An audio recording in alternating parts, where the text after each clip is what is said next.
Olá, meus irmãos, minhas irmãs, a paz do Senhor Jesus, tudo bem com vocês? Espero que vocês estejam bem.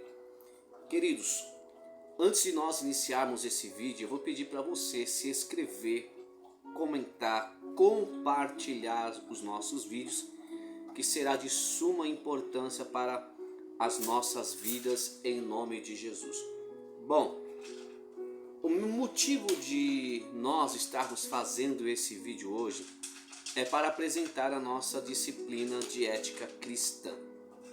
Bom, o nosso material já está pronto sobre ética cristã, está aqui, ó.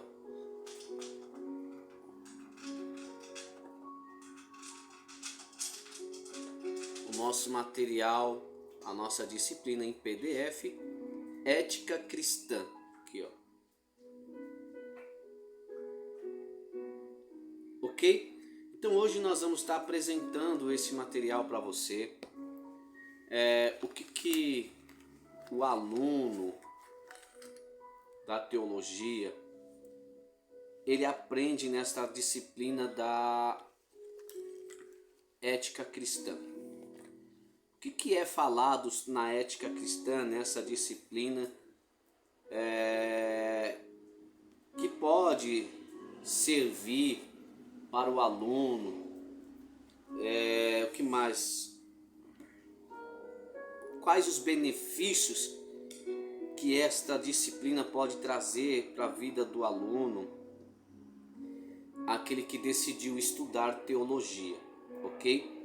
Então, dentro disso, nós vamos hoje falar um pouquinho acerca desta disciplina, que é a ética cristã, ok? Essa matéria, a ética cristã, não são todos os seminários que dão no curso básico essa matéria. Você vai ver essa matéria, ética cristã, geralmente no curso de bacharel, tá? Em alguns até no curso médio, mas são raros. Mas eu decidi trazer essa disciplina também no nosso curso básico, porque também vai tratar muito sobre a vida de um líder, a vida de um pai, a vida de um pastor. Então, essa disciplina vai ser de suma importância para as nossas vidas. Então nós vamos falar hoje um pouquinho sobre essa disciplina ética cristã, ok? Na introdução dessa matéria, quando você adquirir esse livro, essa disciplina, logo no início você vai ver a introdução. Na introdução ela vai te explicar o que vai se tratar essa disciplina. Por exemplo, na introdução vai estar escrito assim: a ética é um sistema de ramos tradicionais da filosofia. Eu não sei se você assistiu um dos nossos vídeos sobre a história da teologia. Na história da teologia você vê que a teologia ela veio depois da filosofia, tá? Então a filosofia vem primeiro, para depois surgir a teologia. E quem foi o primeiro homem a fazer menção dessa palavra, teologia, nós falamos que foi Platão, ok? Então, na ética cristã você vai ver ramos tradicionais da filosofia nessa disciplina, e onde ocupou um papel importante desde o começo.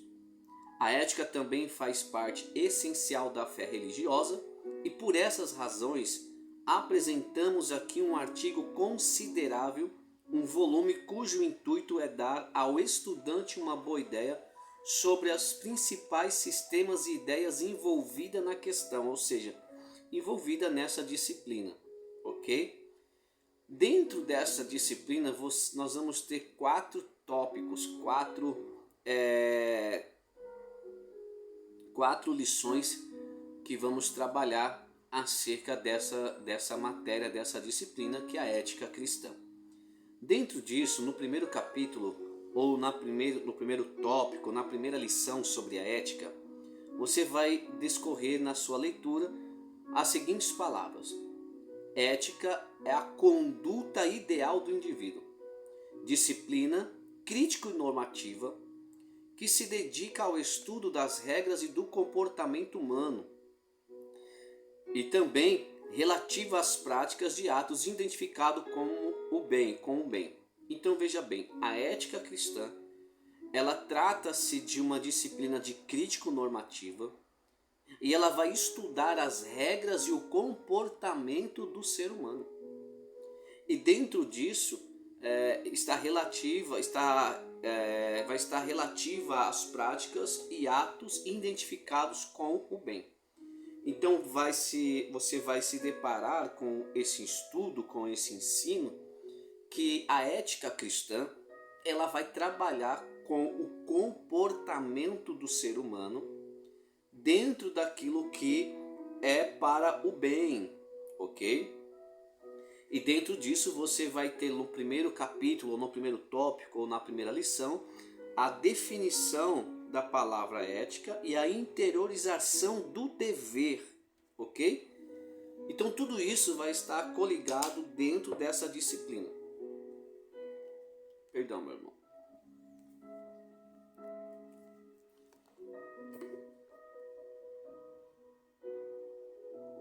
Então vamos lá.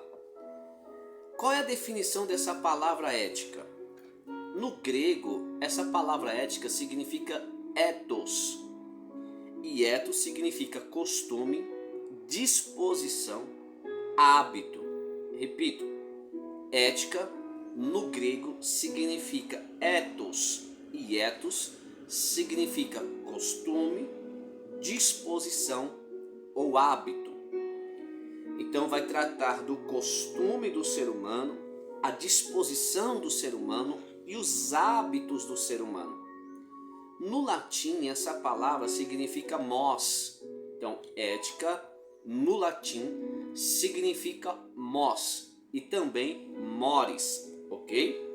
Repito, ética no latim significa mos ou mores. E mores significa vontade, costume, uso ou regra. Então entenda, assim como no grego ética trata de costume, disposição e hábito, no latim vai tratar da vontade, do costume, uso ou regra. Dentro disso, a ética parte da filosofia que trata dos costumes dos homens, como eu disse agora há pouco. Então a ética, ela vai tratar dos costumes do ser humano. Qual é a finalidade? A finalidade dos códigos morais é reger a conduta dos membros de uma comunidade de acordo com os princípios e convivência. Dentro disso, para garantir a integridade do grupo e o bem-estar dos indivíduos que constituem, assim, o conceito de pessoa moral se aplica apenas ao sujeito, enquanto a parte de uma coletividade. Olha só, a ética é a disciplina normativa que estuda as normas do comportamento humano, mediante os quais o homem tende a realizar na prática de atos identificados com o bem. Isso está coligado na lição definição da palavra. Agora, o que é a interiorização do dever dentro da ética? Dentro da ética cristã, você vai ver a interiorização do dever. O que é isso? Vamos lá. A observação da conduta moral da humanidade ao longo do tempo revela um processo de progressiva interiorização. Existe também uma clara evolução que vai da aprovação ou a reprovação. Então, na ética cristã, você também vai lidar com esse sistema ou essa consequência, porque tanto você pode ser aprovado quanto você pode ser reprovado. Ou seja, as suas ações, a sua conduta, o seu costume, o seu hábito pode ser aprovado, como também pode ser reprovado, ok? Então nós precisamos ficar bem atentos a isso. Dentro disso, vamos ver. Reprovação das intenções que servem de base em ações. O que Hans Heine vai dizer acerca disso? Designou ética da intenção. já se encontra em alguns preceitos do Antigo Egito, cerca de 3.000 anos antes da era cristã. Olha o que esse homem Hans ele vai dizer.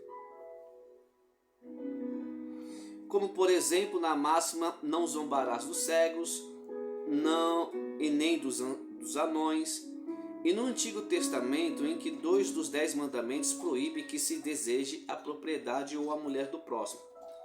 Então você precisa entender que essas condutas, quando você lidar com essas situações e você aplica isso, não zombar dos cegos nem dos anões, não desejar a propriedade alheia e nem a mulher do próximo, você está tendo um hábito de aprovação.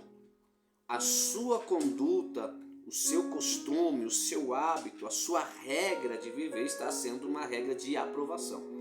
Quando eu não cumpro isso, eu estou vivendo numa regra que é contrário daquilo que Deus nos chama a fazer. Então, logo, esta minha conduta, esse meu costume, esse meu hábito será reprovado. Ok? Todas as culturas elaboram mitos para justificar as condutas morais. Na cultura do Ocidente, são familiares a figura de Moisés ao receber no Monte Sinai a tábua dos 10 mandamentos divinos e o mito narrado por Platão no diálogo de Protágoras, segundo o qual Zeus, para compensar as deficiências biológicas dos humanos, conferiu-lhes o senso ético e a capacidade de compreender e aplicar o direito da justiça. Bom, o sacerdote ele atribui à moral origem divina. Dentro disso, torna-se o seu intérprete e guardião o vínculo entre a moralidade e a religião. Ao decorrer do tempo, consolidou-se de tal forma que muitos acreditam que não pode haver moral sem religião. Segundo este ponto de vista, a ética se confunde com a teologia moral. Logo que nós falamos aqui no começo que Platão foi o primeiro homem que mencionou acerca desse nome teologia, tá? Mas nós também sabemos que primeiro surge a filosofia para depois surgir a teologia, ok? Aí nós precisamos entender e compreender de fato o que a ética cristã vai tratar-se, para nós não confundirmos com teologia moral, ainda que a ética cristã esteja numa grade de disciplina de um curso teológico, ela não pode ser confundida como teologia moral, porque vai se tratar da moral do ser humano. E aí nós vamos entrar na segunda lição, que é o capítulo 2, né? As alternativas da ética cristã. O que seria as alternativas da ética cristã? Do que se trata essas alternativas da ética cristã? Para que serve isso para a minha vida? Então vamos lá. Nessa introdução, na Idade Média predomina a ética cristã, impregnada de valores religiosos e baseadas no amor ao próximo. Então entenda, a ética cristã ela é baseada no amor ao próximo. Lembra que eu falei que nós precisamos respeitar os anões, os anciões, os cegos, não podemos desejar a propriedade alheia, nem a mulher do próximo. Isso está coligado ao amor ao próximo. E que incorpora as noções gregas de que a felicidade é um objetivo do homem e a prática do bem. Ou seja, a ética cristã e as alternativas dessa ética cristã está na prática do bem. Ou seja, quando você pratica o bem, você está praticando a ética cristã. Então, quando eu faço bem, eu estou praticando a ética cristã. Há uma passagem no livro de Lucas que diz: tudo aquilo que você quer que os homens façam por você, faça você primeiro. Então, quando eu entendo isso, eu estou e aplico isso para a minha vida, para o meu costume, para o meu hábito diário, eu estou praticando, estou cumprindo a ética cristã, ok?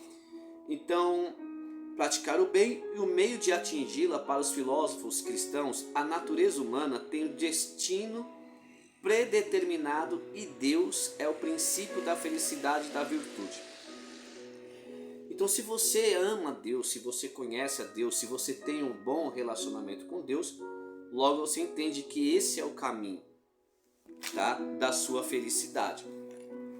E você estando nesse caminho, logo você também agirá de uma forma prazerosa com o seu próximo, porque a Bíblia diz que nós precisamos amar a nós mesmos, amar o nosso próximo como a nós mesmos.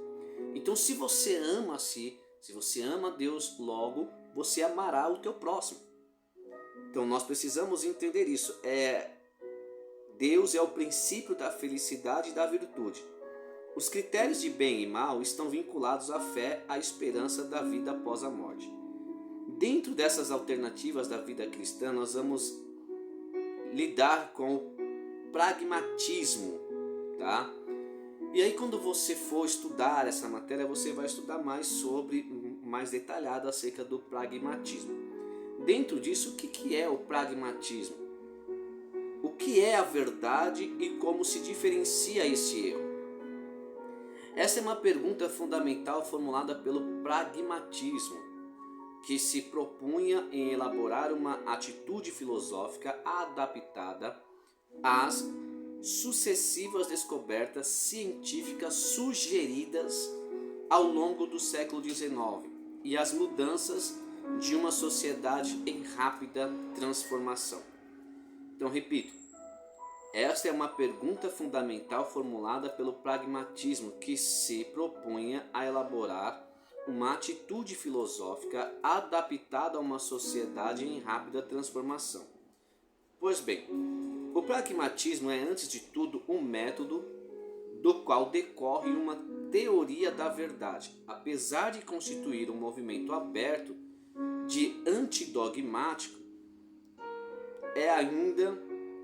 ainda que os seus teóricos não tenham elaborado um sistema completo, há traços gerais comuns entre os seus defensores. Então, repito, o pragmatismo é, antes de tudo, um método do qual decorre uma teoria da verdade e, apesar de constituir um movimento aberto antidogmático, o que vai acontecer? Os seus teóricos ainda que os seus teóricos defensores para os pragmatistas, a vontade antecipa-se ao pensamento, ou seja, a vontade sempre vem antes do pensamento.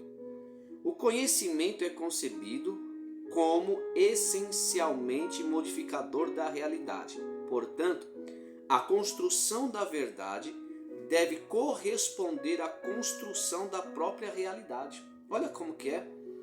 E aí nós precisamos entender isso. Como? O conhecimento e a ação se convertem em termos equivalentes. O eixo central da teoria pragmatista é a ênfase da utilidade e a prática da filosofia. Então você vai ver que esta disciplina também, ela está coligada com também a filosofia. Dentro disso, centrado na análise do significado e da experiência do pragmatismo, foi entendido como uma perspectiva em torno do conceito da verdade, que em seu processo de expansão atingiu setores representados pela ética e religião. Dentro disso, a teoria pragmática da verdade sustenta que o critério de verdade está nos efeitos e consequências de uma ideia. Repito, a teoria pragmática da verdade sustenta que o critério de verdade está nos efeitos e consequências de uma ideia, e sua eficácia em seu êxito, no que depende, portanto, da concretização dos resultados que esperam obter. Verdadeiro e falso são, portanto, sinônimos de bom ou mal, valores lógicos que têm caráter prático e só na prática encontram significados. Então você vai ver que precisa conhecer, dentro dessa pragmática, a verdade sustenta o critério de verdade e está nos efeitos da consequência de uma ideia e sua eficácia. Depende, portanto, da concretização dos resultados que espera obter. Dentro disso, nós vamos ter 3 condições básicas para a afirmação considerada verdadeira. Dentro dessa pragmática, nós vamos ter 3 condições básicas para uma afirmação considerada verdadeira. Então essa é a mentalidade desse pragmatismo, ter uma afirmação considerada verdadeira. Então dentro disso nós teremos 3 condições básicas para uma afirmação que é considerada verdadeira. A primeira prática é estar de acordo com a realidade e com os objetivos da experiência. Repito, a primeira condição básica para a afirmação considerada verdadeira é estar de acordo com a realidade e com os objetos da experiência.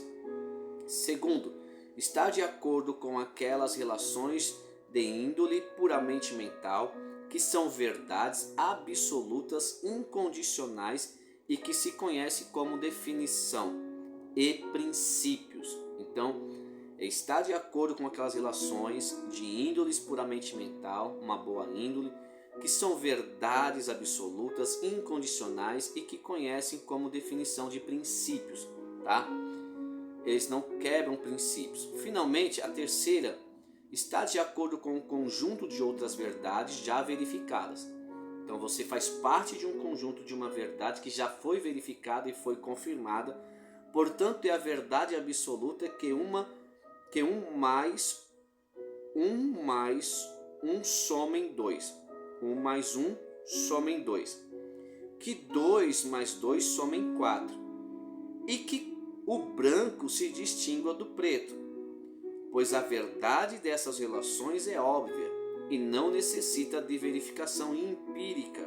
Então veja bem, a verdade absoluta que 1 mais 1 somem 2, 2 mais 2 somem 4, e que o branco se distingua do preto, pois a verdade dessas relações é óbvia e não necessita de verificação empírica, e que também o que torna eterna. Para James, quando uma verdade resiste a essas 3 condições, a sua verificação está cumprida e ela passa do estado de pretensão ao de certeza absoluta, ok? E aí dentro disso você também vai lidar com o formalismo ético. O que é o formalismo ético?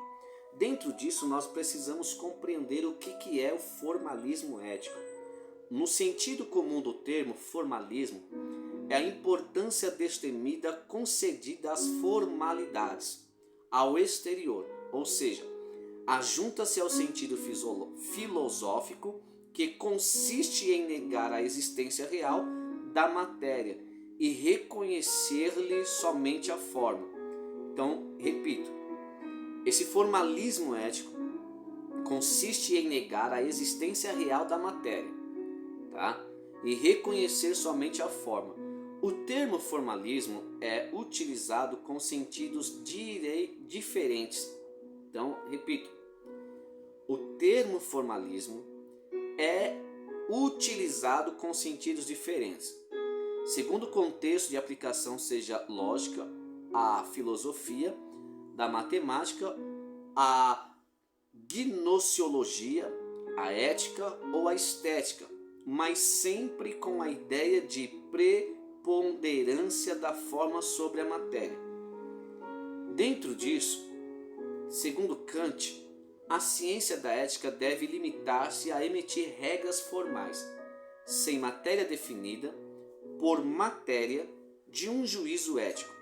Kant, ele entende os bens ou males determinados que ele recomenda ou proíbe. Uma ética material teria de provar logicamente a superioridade de certos bens sobre outros que para Kant é impossível. Dentro disso existe uma regra de ética formal. E essa regra de ética formal é o que vale para quaisquer bens indeterminados. O formalismo ético de Kant foi contestado no século XX por Marx, inspirado em Rousseau. Então, Dentro disso, você também, dentro dessa disciplina, você vai entender um pouco mais acerca do formalismo. Lógico que eu estou trazendo uma introdução para que você possa conhecer a matéria, a disciplina ética cristã que eu estou apresentando do nosso curso de teologia, e eu estou trazendo uma síntese, um resumo do que esta disciplina vai tratar-se e te mostrando o conteúdo dessa disciplina para que possa aguçar o desejo dos nossos irmãos a quererem adquirir esse conteúdo e também até mesmo fazer o curso conosco. Ou você não quer fazer o curso, mas eu me interessei por essa disciplina, por esse assunto, eu quero estudar mais, eu quero mergulhar mais. Essa apostila vai ter muitas referências bíblicas, tá? É porque nós estamos na parte introdutória. Então, dentro disso, nós falamos sobre o formalismo ético, e dentro do formalismo ético vai ter o dualismo ético. Pastor, o que é o dualismo ético? Dualismo é o sistema filosófico ou doutrina que admite uma explicação primeira do mundo e da vida. Repito, o dualismo ético é o sistema filosófico ou doutrina que admite como explicação primeira do mundo e da vida. Então ela aceita como explicação primeira acerca do mundo, ou seja, da criação, da origem e da vida, a existência de dois princípios e de duas substâncias e de duas realidades, irredutíveis entre si. Dentro disso, inconciliáveis, incapazes de síntese final ou de recíproca ou subordinação. No sentido religioso e ético, são classificados como dualistas as religiões ou doutrinas que admitem uma divindade criadora positiva de todo o bem. Então, dentro desse dualismo ético, você compreende o quê?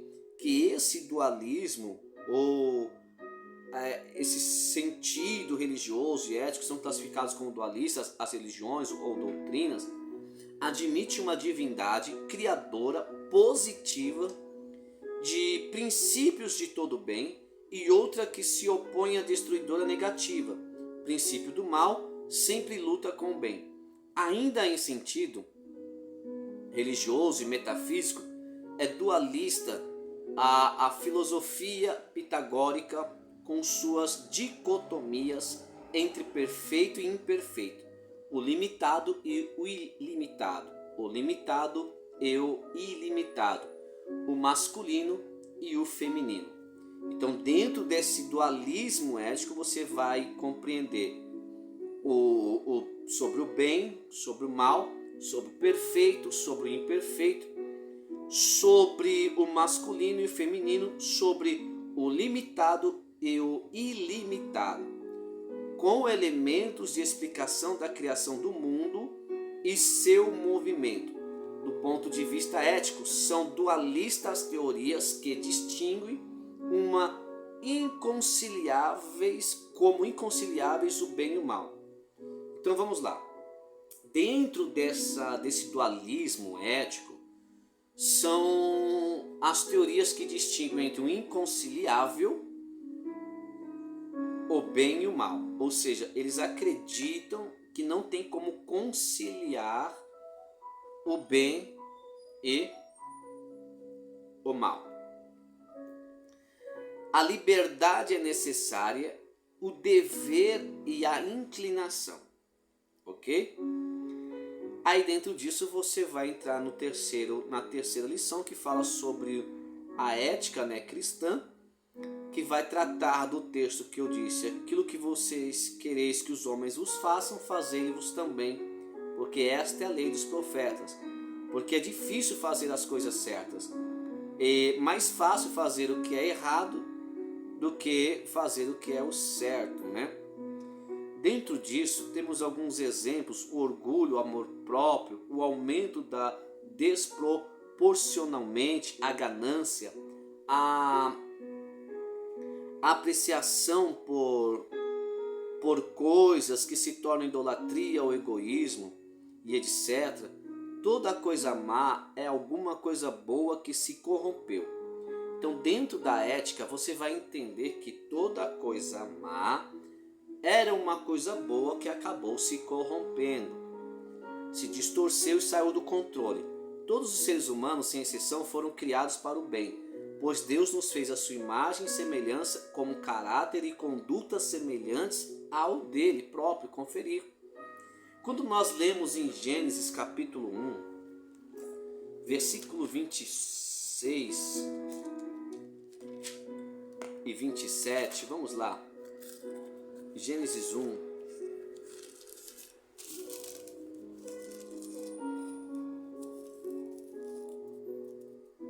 Versículo 26 vai dizer assim. Deixa eu pegar aqui. Ó, 26.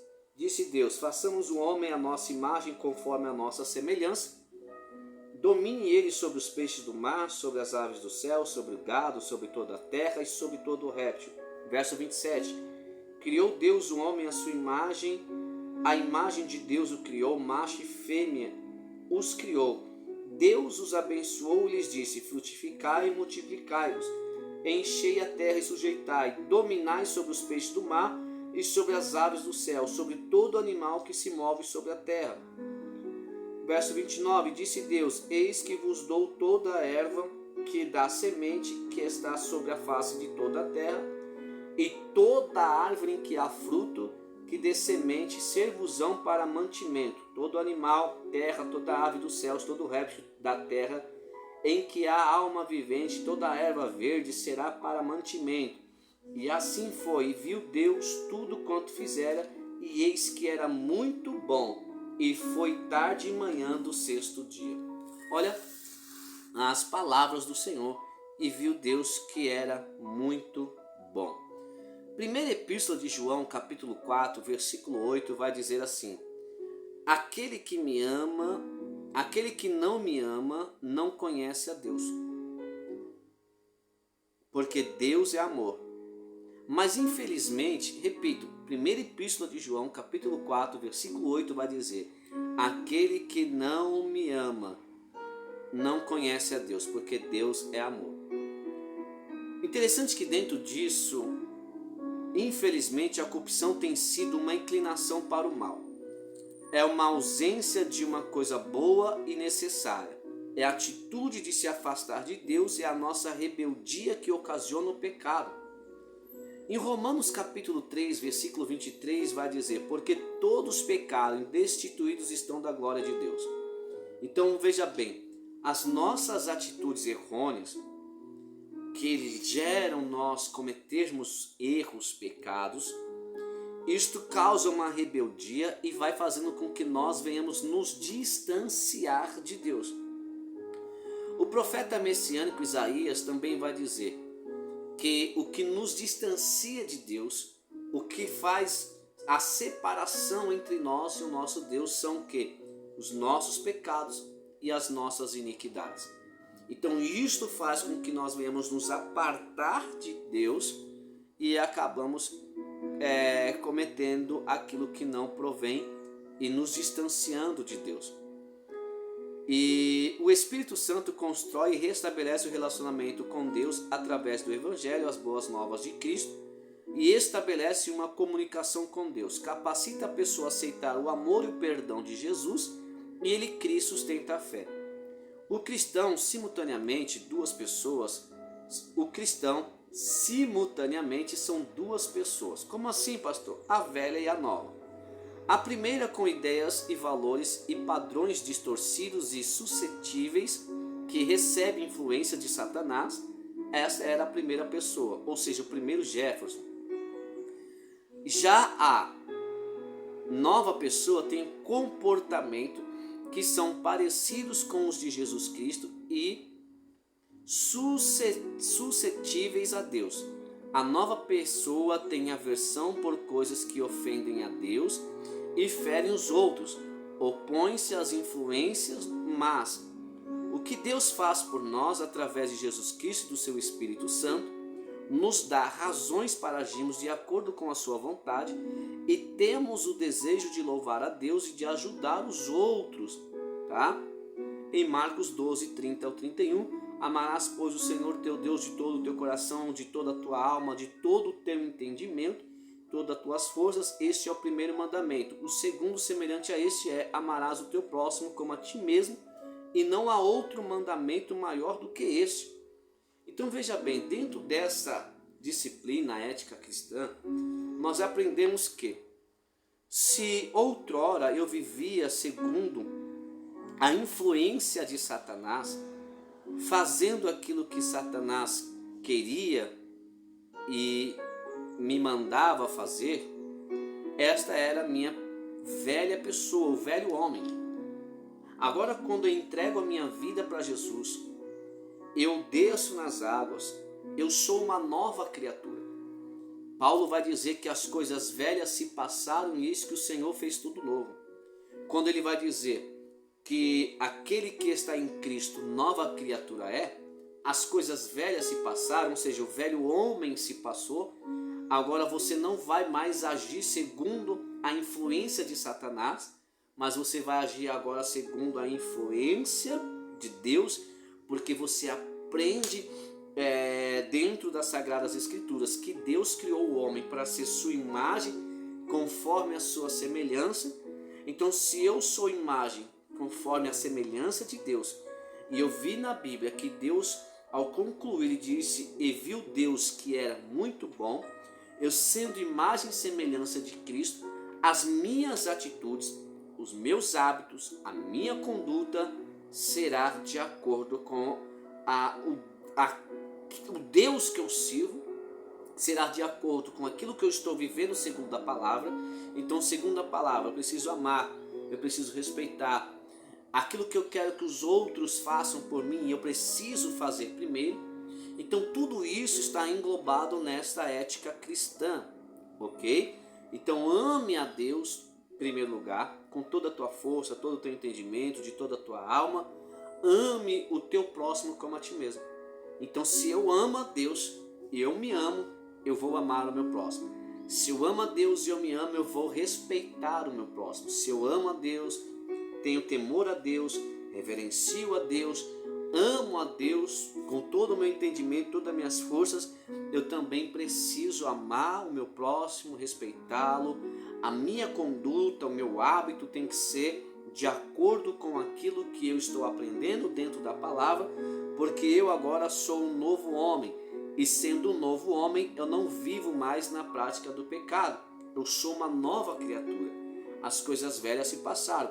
Então, se eu não respeitava o meu próximo, se eu não tinha bons hábitos, se da minha boca saía palavras torpes, se da minha boca saía imoralidade, agora eu, sendo um cristão, um servo do Senhor, eu aprendo com Deus, porque eu sou imagem e semelhança dele. Quais são os atributos de Deus? E aí você precisa também estudar a teontologia para você entender quais são os atributos de Deus, tá? E aí, quando eu entendo quais são os atributos de Deus, eu preciso também compreender que Deus, ele não me chamou para ser uma pessoa desrespeitosa, uma pessoa que venha à prática de imoralidades, tá? Então aí nós vamos entrar nos padrões da moralidade sexuais dentro da ética cristã. Então, dentro dessa disciplina ética cristã, você também aprende sobre moralidade sexual. Infelizmente, são poucos altares hoje que ensinam sobre moralidade sexual, a imoralidade e a moralidade. São poucos altares e poucos líderes que ensinam sobre a intimidade sexual dentro de um casamento, dentro de um casal, de uma vida conjugal. Então veja bem, quais são os padrões da moralidade sexual? Hebreus capítulo 13, versículo 4 vai dizer assim: venerado seja entre todos o matrimônio e o leito sem mácula. Porém, aos que dão a prostituição e os adultérios, Deus o julgará. Então, dentro disso, também está incluindo e coligado na ética cristã. Então, repito, para que você guarde aí Hebreus capítulo 13, 13, versículo 4. Venerado seja entre todos o matrimônio, leito sem mácula, porém os que dão a prostituição e os adultérios, Deus os julgará. O crente, antes de mais nada, precisa ser moral e sexualmente puro. Precisa ser moral e sexualmente puro.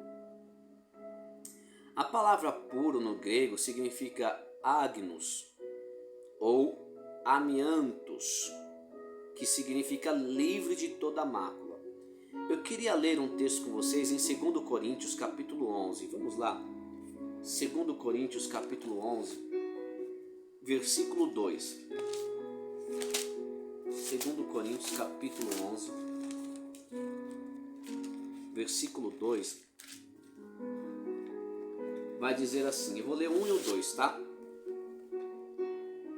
Quem dera que me suportasseis um pouco mais na minha loucura, suportai-me, porém, ainda. Pois zelo por vós com zelo de Deus, visto que vos